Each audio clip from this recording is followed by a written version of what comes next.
Hi there, my name is Louis Taylor and welcome back to my YouTube channel. Today we are re-orchestrating the theme tune to Basil the Great Mouse Detective.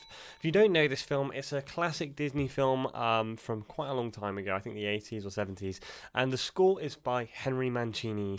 And if you're familiar with film music and the history of film music, you'll know how incredibly legendary Henry Mancini is in the world of film music.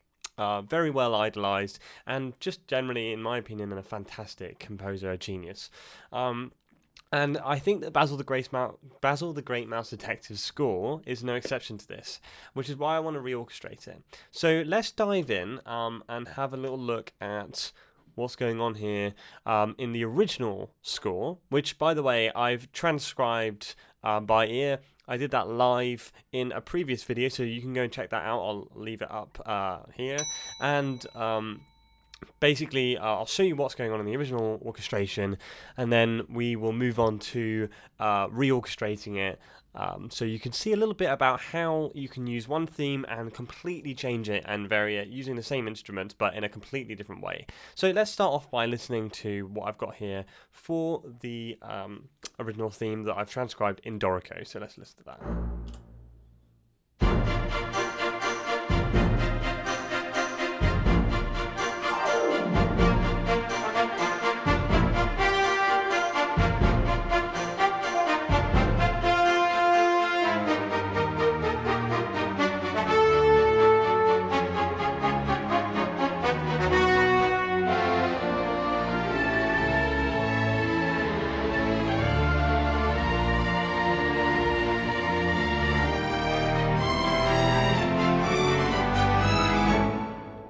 So that's the original theme. I'll leave a link in the description to the video, the original actual recording from the original soundtrack album, which is on YouTube, so you can go and find that and listen to it and compare what I've got there. I'm pretty happy with this. The only thing that I think might be different is that I've added some trombones here on the melody.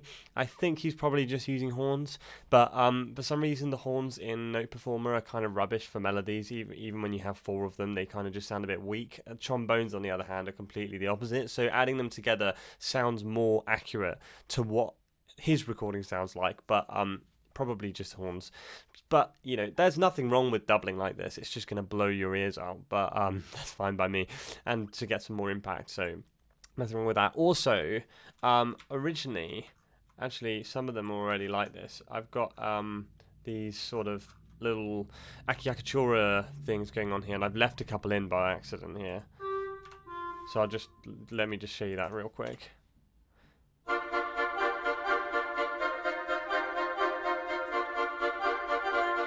So do you hear that one at the end there? Was like, rather than ba-dum, ba-dum, it's like da-da.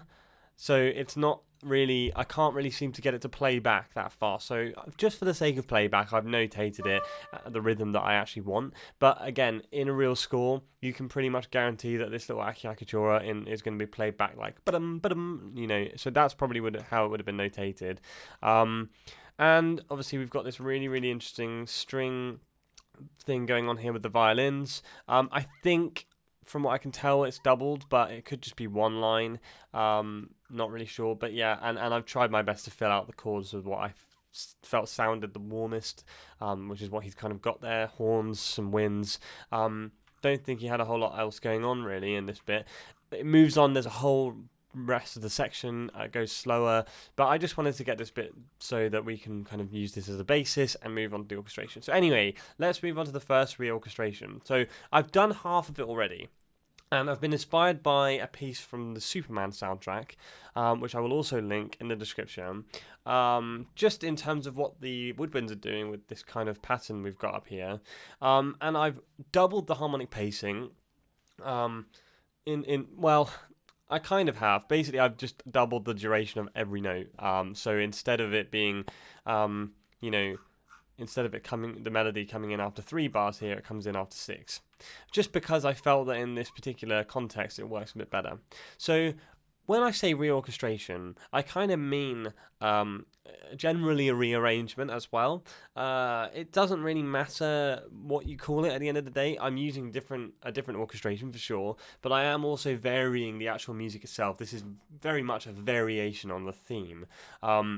which is kind of how I like to look at reorchestrating things, because of course, you know, I can, and what I will show in another video, the one after this, is exactly what I can do to reorchestrate it, the same exact piece with different instruments. For example, I could put this theme here in the trumpets, remove the winds here, get some percussion involved, you know, swap stuff around basically around the orchestra that fits well in a different way.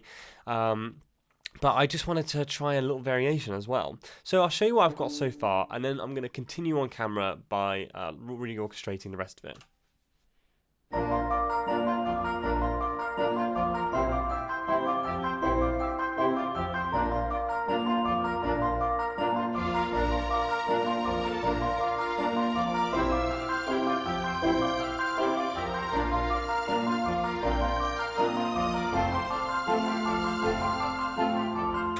So that's that basically. Very nice, much very different basically to the original. But I just want a couple of things that I want to talk about. So first of all, we've got this very light accompaniment in the strings, with a pedal note on a B flat. So rather than the bass changing, I've just kept it as a pedal. And then it continues there. Changes to an F over here. Nice and impactful. And then what I did, really the basis for this was the winds, the flutes more accurately, and the oboes here. So I don't know how John Williams originally scored the track that I've linked for Superman, but in terms of orchestration. But I like dovetailing because I think that it's a really nice, smooth, intricate way of orchestrating stuff. It keeps it lighter. So if you don't want so much you know, sometimes you don't want the sound of doubling. Sometimes you just want one instrument at a time. So that's one aspect of it. It's for texture, but also in terms of playability, it's a lot easier to play because all you're playing is da da da da dum, da da da da dum, da da da da dum. You know, you can breathe in between each round of that, each figuration there. And then as long as you know, you don't have to do this, but you know, to smooth across the dovetailing, instead of going da da da da. Da da da da. I've got that da da da da dum. So they're doubling the first note of each little figure there, which really helps with the transition. That's what dovetailing is really. It's kind of elongating the previous instrument's music and anticipating it with the other instruments so that they kind of bleed into each other like a crossfade. That's essentially what dovetailing is, and you can do that with all sorts of figures. It doesn't have to be repetitive stuff like this. You can do it with horns so that they cross over, so that you have the same note. I do it quite a lot in some other music where, you know, you've got, I can literally show you what I mean. If I put a B flat here that's that long, sometimes you know, let's say you want it 4 bars, and then actually let's say you want it to be 8 bars. Well, that's a long time for it to be held over. So you think, okay, let's just put that into the second trumpet, right? Fine, that's nothing wrong with that. But what you might want to do is bring the B flat in a little bit earlier here, and potentially this still might be too long for the trumpet, and then just add in another B flat there so that they cross over. And then to add to that, if you added a little for more of these long ones, you can add these little this in like this, so I can show you what this is going to sound like. I mean, even in the mix, it's pretty seamless. The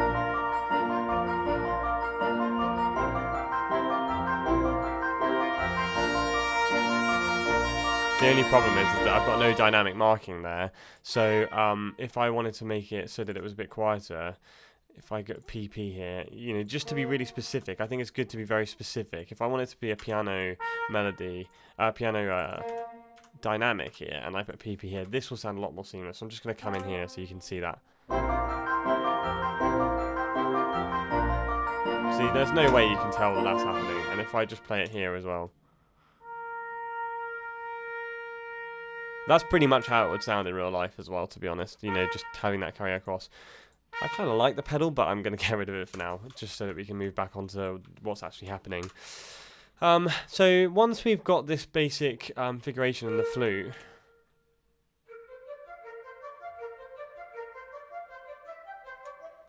I might even just pan those so that you can hear the. I quite like to hear the crossovers in stereo, so that it's a little bit more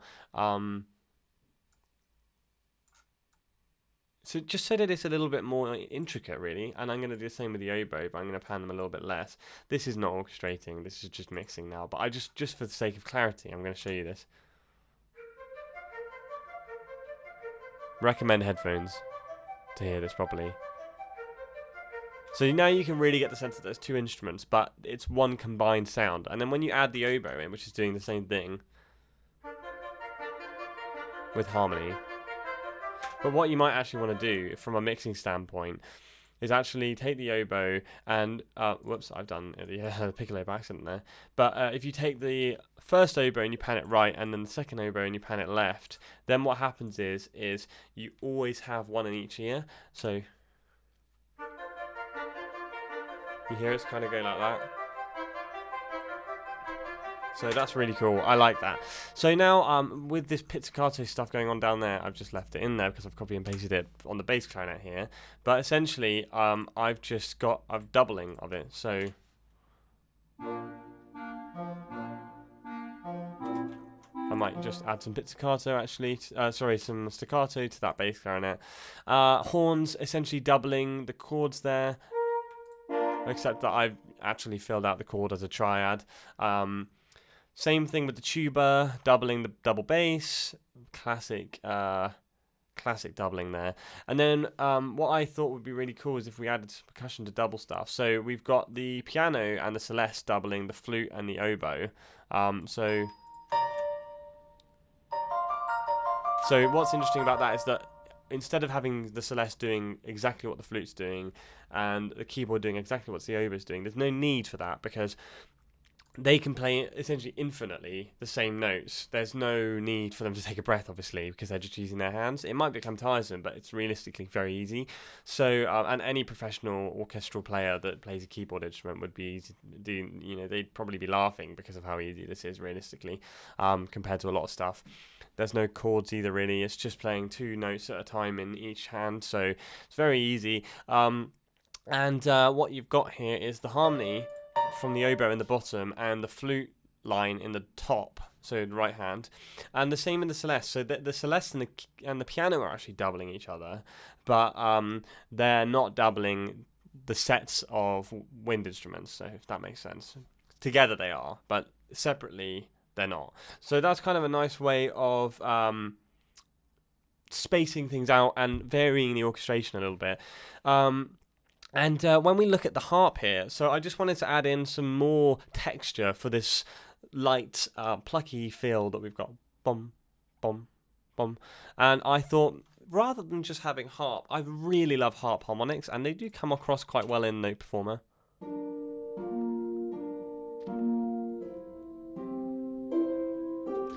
Missed them there.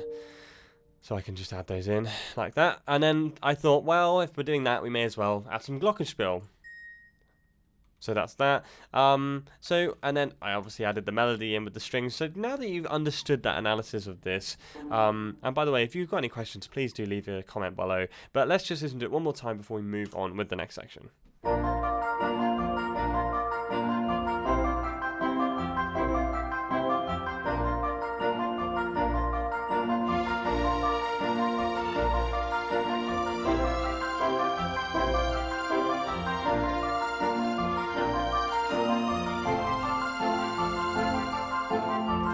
Now, I'd really like to change things up a little bit here, but I want to keep things nice and floaty. So what I think I'm going to do is add some arco bowed cello in there. So the next part of the song, of the piece, is this. So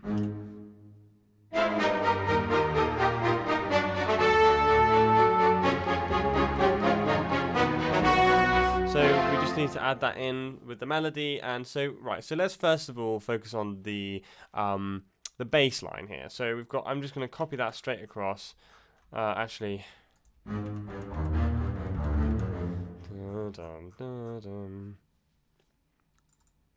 going to use pits. So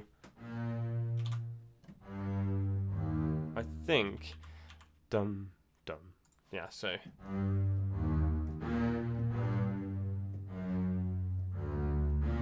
whoops.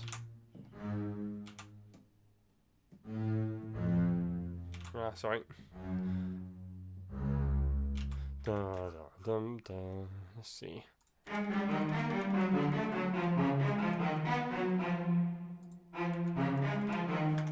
La, da, da, da, da.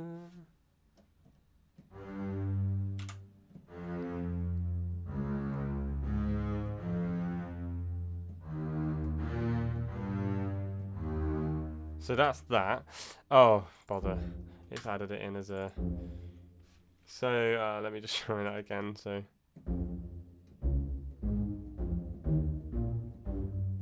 that's roughly right. Oh, it's done it again. Sorry, terrible, terrible. That's cool. Now we've got that cemented in there in the pits, which is really cool. So I'm going to add that into the tuba as well. But I'm going to just make it staccato. And I'm also going to make this, just put it as a... Doesn't really matter because it's pits, but instead of letting it ring out for ages, I quite like a boom, boom, rather than a boom, boom. So that's kind of what I'm going for there. Now, I'm also going to add in a bass... Actually... Let's think about this for a minute. What might be nice is if we have this bit a little bit lighter, so I might move it up and up. In fact, you know what I'm going to do? I'm going to remove that, and I'm going to put it... I'm going to leave it for now. I'm going to put it into the tuba an octave higher.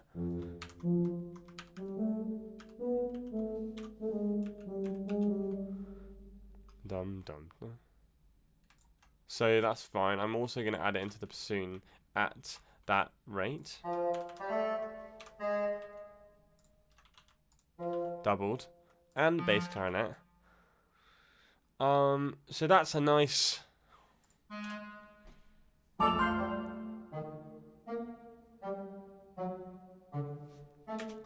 So that's quite cool. It depends how we want to go about this, but we've got this kind of...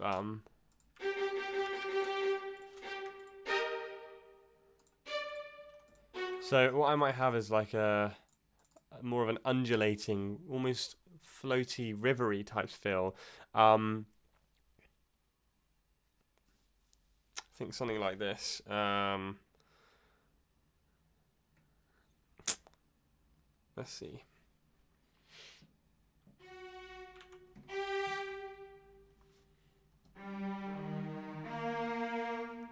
Not sure what to do, but...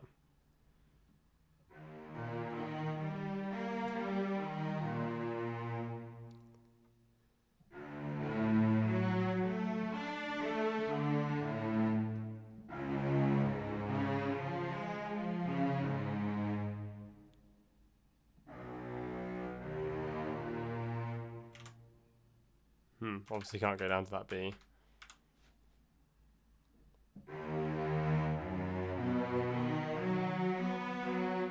Something like that might be quite nice in the cello.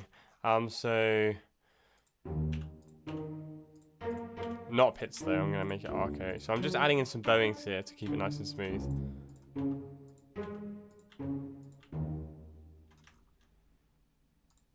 I don't think I've got the bass line quite right there at the end.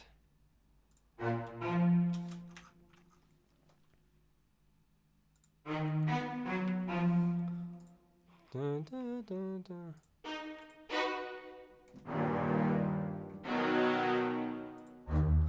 So that would be D sharp. I'm not going to bother changing it, but yeah, it's so I've got the bass line.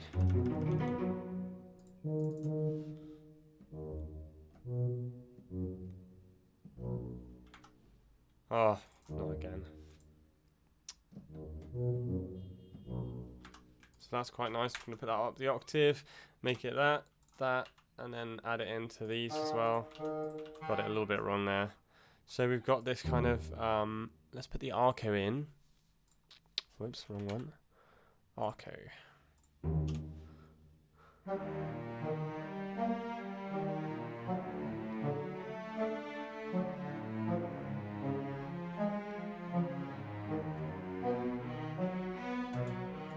Adding in these bows, and now I might double this in the clarinets too. In fact, you know, I'm going to double it in the bass clarinet actually.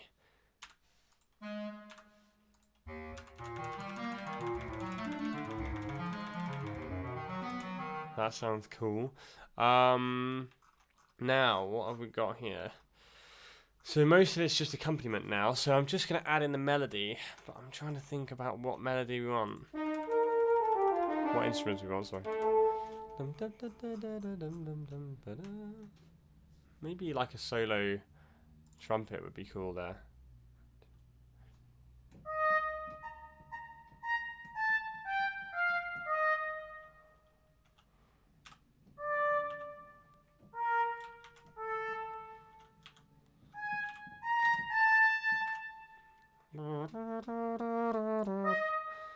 Like legato. Da, da. So what I might do is, and then have these as like, I might add in this, and then add in like a something like that.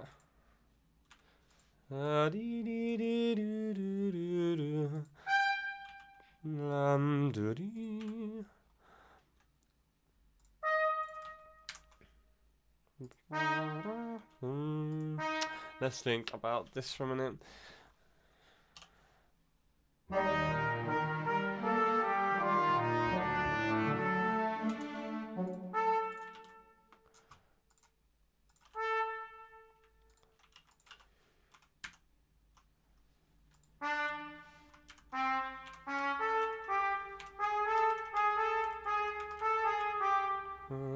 I'd like that to be less, probably more something like that actually.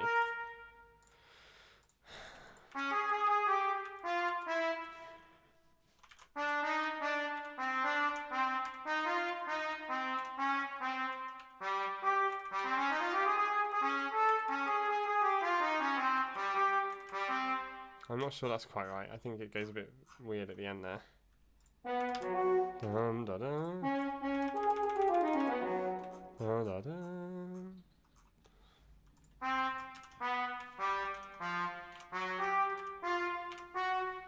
Okay, that's quite cool. I think a trumpet can reach down there, so that should be fine. Let's see. It might be better up the octave. I don't think so.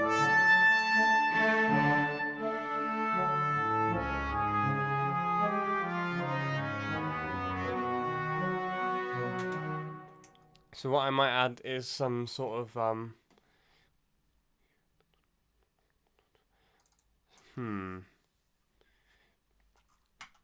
don't know. Not sure yet. Let me see. I might add some trills in the strings. And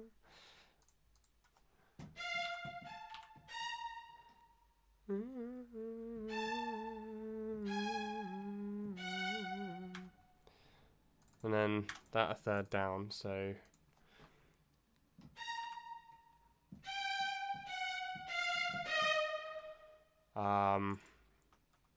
and then maybe some like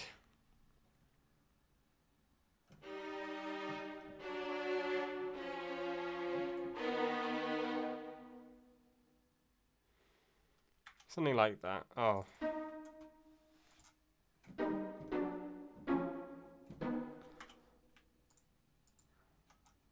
So what I'd like is for the violas to be divisi on this occasion. I would like divisi, I think.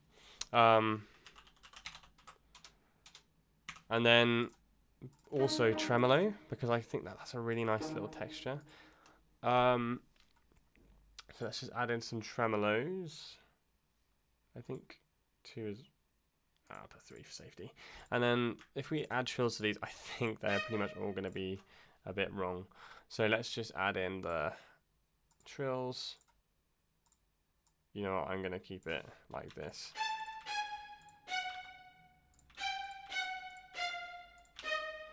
Okay, this might be a bit weird.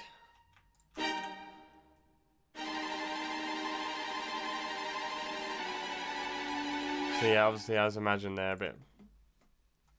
We'll get there though. Let's see here. Start position, interval, minor. That's probably right though. We want that to be, so it'd be like.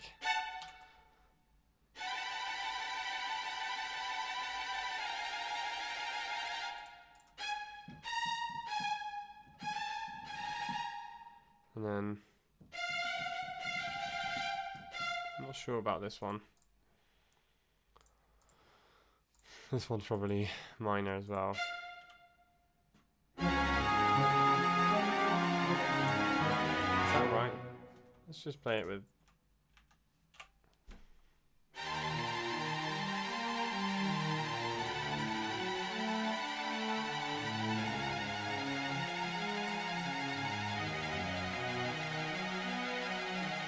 Not sure I like that. I feel like maybe I like it more if it was real instruments. I can't really. That's the trouble, guys. This is a really important point to make.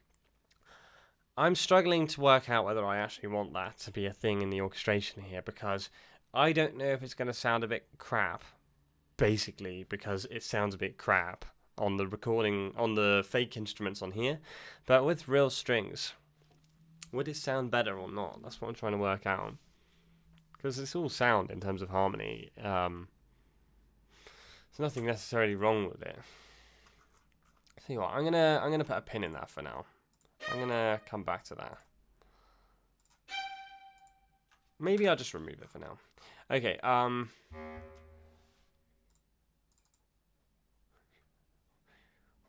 think I've got an idea in my head of what I want the flutes to be doing. I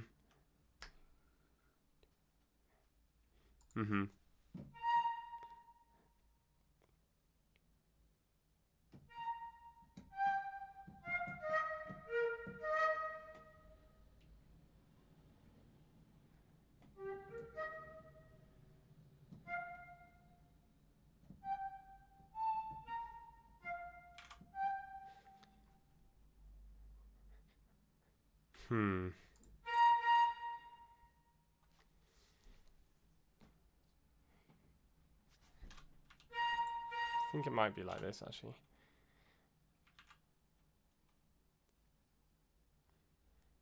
So what I'm trying to do, guys, is add a little trill in here. So it's a bit like a... But I'm not sure whether it needs to be like that. And then... Let's just write this out a second.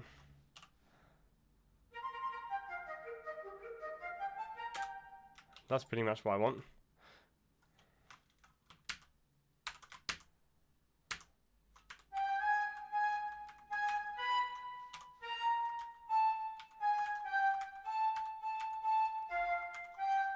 Let me just try to do that again.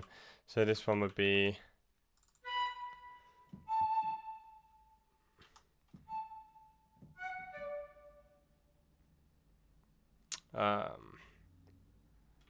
so actually it would be more like...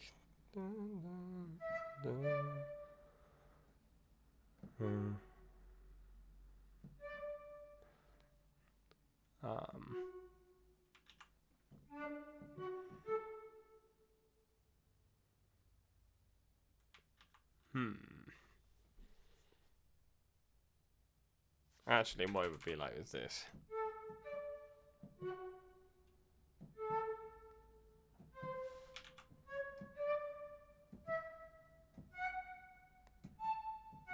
There we are. That's about right. I think that's correct. So let's just add that in. But I'm going to add that into the... I'm going to dovetail that with the next one. And what I'm going to do... Because I really like these kind of intricate woodwinds.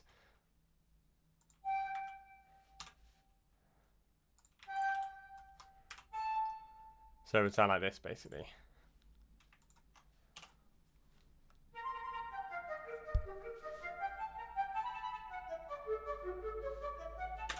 And then a sequence of that, essentially, and then I'd have something else going on in the woodwinds to keep some intricacy happening. So let's continue with this, and then it would be, you know what? I might move down actually, instead of keeping it in the flutes.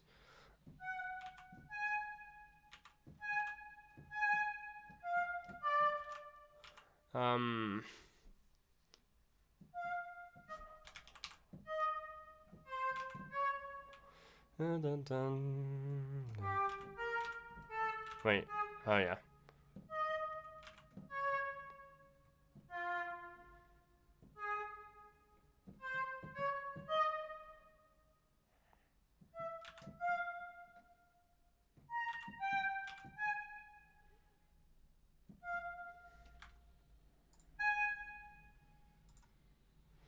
So, whoops. So this is the kind of stuff that I feel like if you can get right,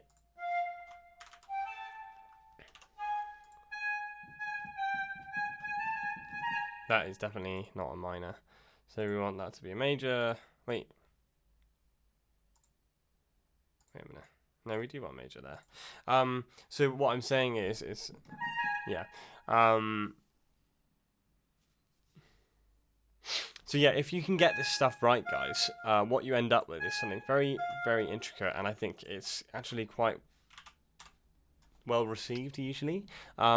It's a sort of thing that's clearly very intentional. It takes quite a lot of time, and if you can get good at doing it quickly, which obviously I'm not incredible at doing this quickly, but you can get there if you can practice this sort of intricacy.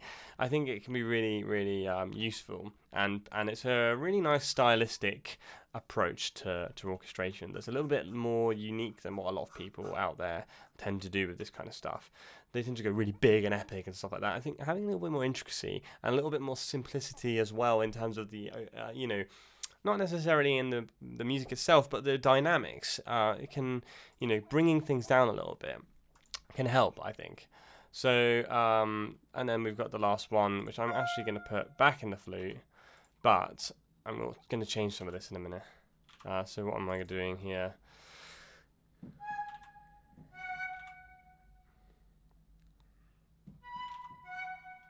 So,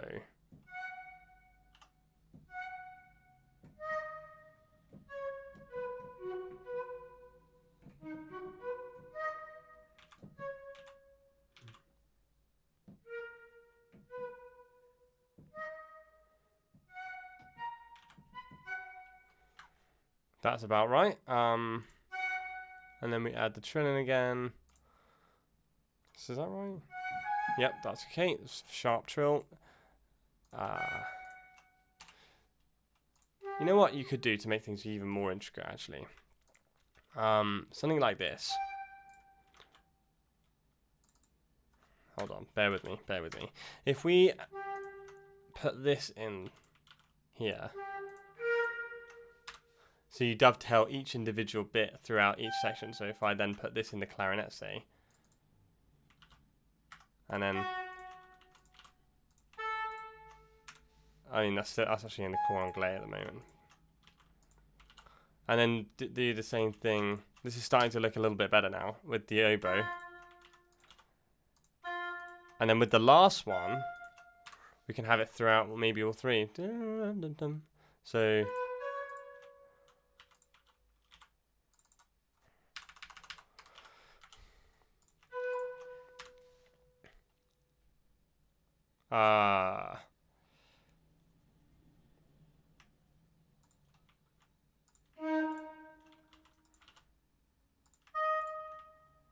or maybe at least the oboes and the flutes.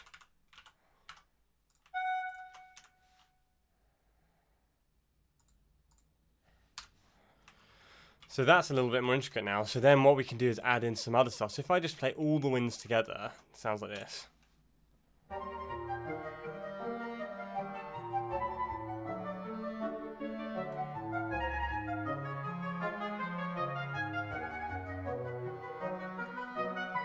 So that's pretty cool, and everyone gets a rest, and it's very intricate, but it's quite simple. Each individual part is quite simple. So I just need to sharpen that sharp there, and then what we can do is add in a bit more stuff here. Sorry, I know this video is going on a while, but I think I might just get to this part and stop, and then move on to the next orchestration so that you can see a little bit something different. So okay, so what I would like to do is something like this.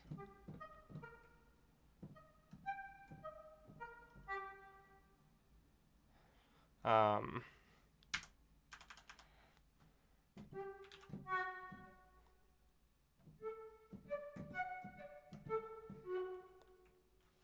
then maybe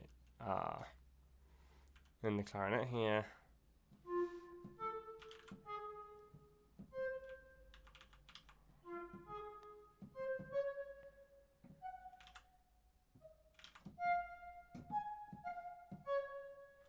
And then perhaps something like this. Whoops.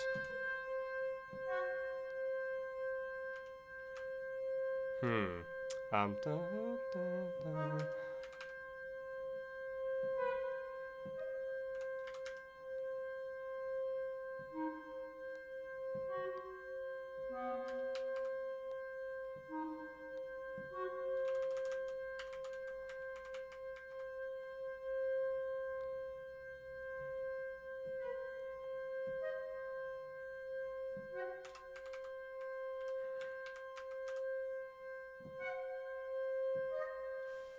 So now we have, sorry about that was really annoying.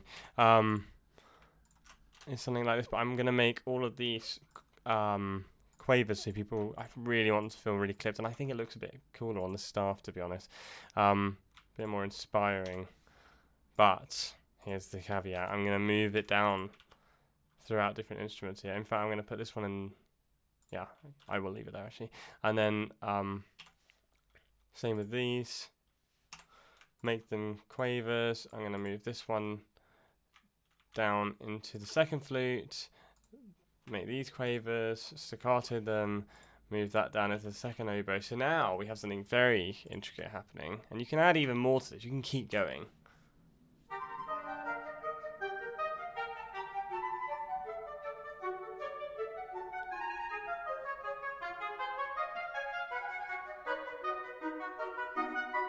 So the only thing I noticed was that there's a clash of notes, or there's at least a bit of a thing happening here. So I'm going to do that. So, you know, it's fine to have a few things that are changing around, but what I'm going to, you know, you don't want too much of a clash happening. So I'm going to make all of these entries with the sort of harmony notes. I'm going to make them all PP. If we just add a PP for all of those. Oh, it didn't quite work. PP, PP, PP. Dynamics are really important for balancing this, by the way, guys. If you don't get these dynamics right, things will sound a bit nuts. So then I'm going to add like an MP. You know, I'm going to stick with P, actually. So you just got to add in a P every time there's one of these.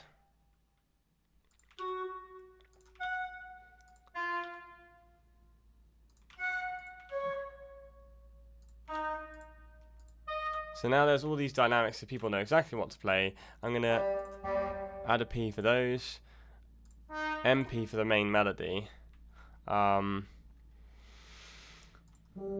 then P for that, P for that, P for that. Except what I'm going to do is stop the division here, and then I'm going to actually, I've got an idea. I'm going to split a chord across all of these. So let's do, what I'm going to do is a first inversion chord for each one of the chords that we're working with here, because there's no parallel fifths, and I think that sounds a bit cleaner. So what I mean by first inversion chord, if you don't know, guys, is the third of the chord is in the bass of the chord. So if you have an A major triad, like if I just pull up the, whoops, I think there's an on-screen keyboard.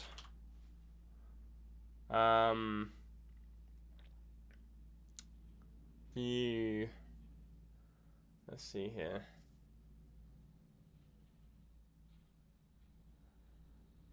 I'm not sure, but I can just show you it on the here anyway. If I have an A major chord like that, and then if I go down to a G major chord, what you've got is actually these two parallel fifths here in that chord implied, and it sounds a bit more like, it's stylistic, it's fine, but it's definitely not as clean as going something like this. Where if you put the third in the bass, you have this, and what you have is parallel fourths, but they sound less dissonant in some respects than parallel fifths, according to Bach. And I think, to be honest, he's obviously pretty much right about that. I'm not going to argue with him. So, yeah, what I'm going to do is add in tremolo. This is a much cleaner approach than what I was doing earlier. So we start with a, there we are, and then if we make those all tremolo, I'm actually going to make them soltasto as well, which is playing with the fingerboard, bowing on the fingerboard as opposed to over the bridge or anywhere else. If we have the tremolo come in here, where's tremolo? And then we have soltasto at the beginning here on all of these. It will sound very soft and wispy, but I'm gonna get rid of a continuation type because that's a bit weird. And then I'm gonna copy that to all of these. It might not even come across in this, but it will definitely come across in the recording. So that's that, and then we've got all this happening. So let's hear it now that we've got all this in. Oh, and of course I'm going to make these PP as well. So now that we've got everything, let's hear it.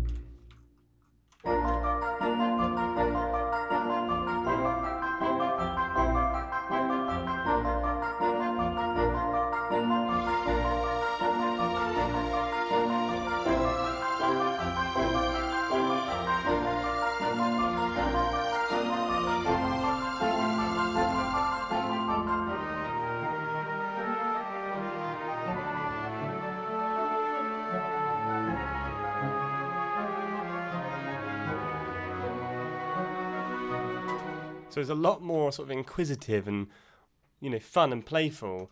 To directly compare, I'm just actually gonna, I'm actually just gonna, for now, I'll leave it. But if I had a bit more time, I'd make all those woodwinds slightly louder because I think that I really like them, to be honest, and I think that it's a cool little feature.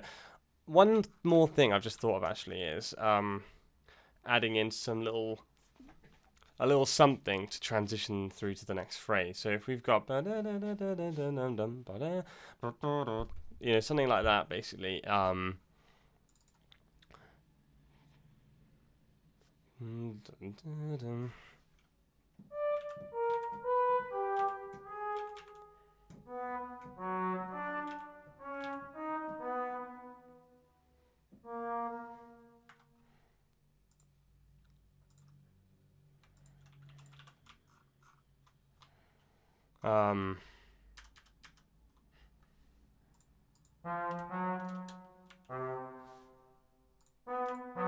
Actually,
let's have that.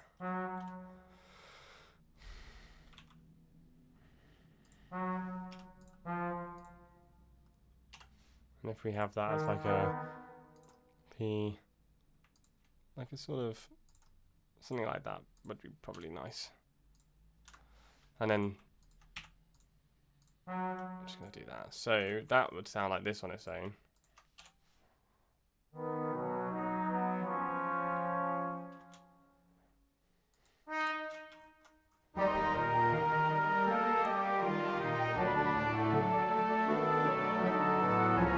Oh, I've got the chord a bit wrong there.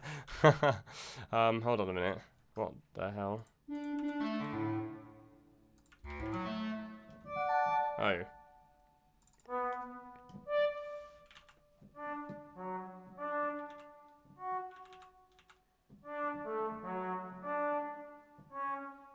That's better.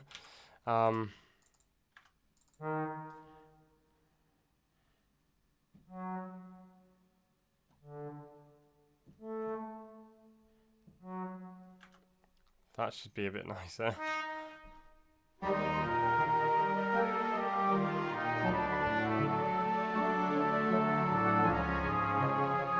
You could even continue it.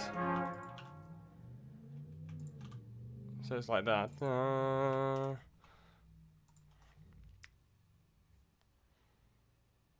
So we've got a C sharp and an F natural going down to this. Whoops, octave lower. And then, yeah. That's nice. So that's that. So compare this section. I'll just play it one more time.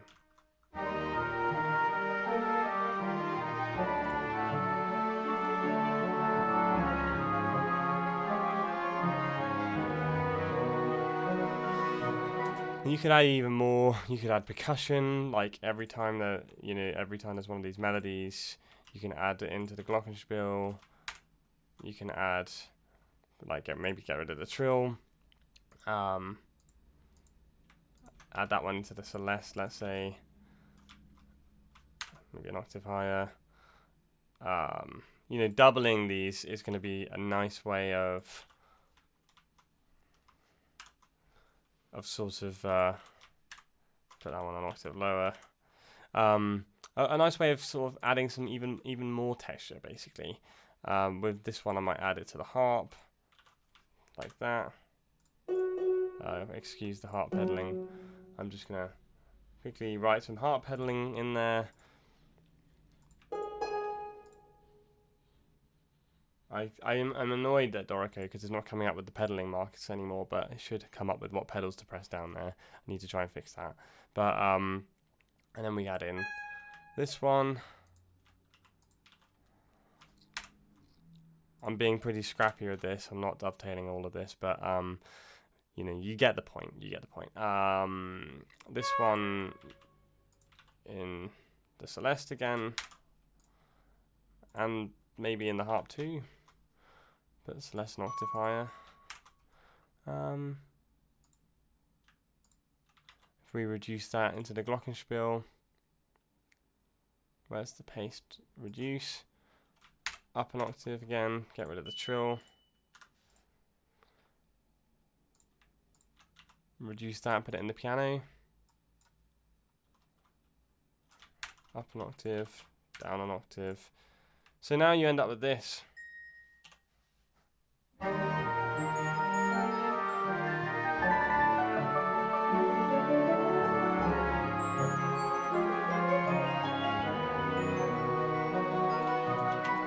So it's a very intricate piece of orchestration, basically. So compare that to the original, which is... So